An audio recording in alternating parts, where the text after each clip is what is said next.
Meron namang tatlong bahagi na naidagdag sa Banghay Aralin sa matatag curriculum. Una, ang kaugnay na paksa o related topics.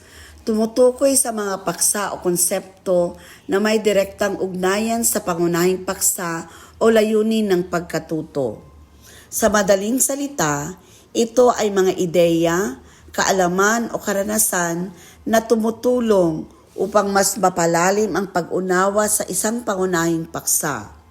Mahalaga ang pagkakaroon ng kaugnay na paksa upang mapalawak ang kaalaman ng mag-aaral at mas magbigay ng kompletong pananaw. Ang ikalawa ay ang integrasyon. Tumutukoy ito sa pagsasama ng mga kaalaman, kasanayan at karanasan mula sa iba't ibang disiplina o paksa upang magkaroon ng mas malalim na pag-unawa at aplikasyon ang mga ito sa buhay. Ang pangatlo ay ang lilinanging pagpapahalaga or values to be developed.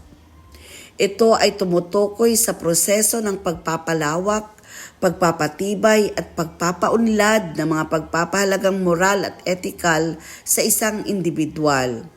Ito ay may kinalaman sa pagbuo ng tamang pag-uugali, mga moral na paniniwala at pagpapasya batay sa mga prinsipyong nagbibigay kahulugan sa kabutihan, katotohanan, katarungan at respeto.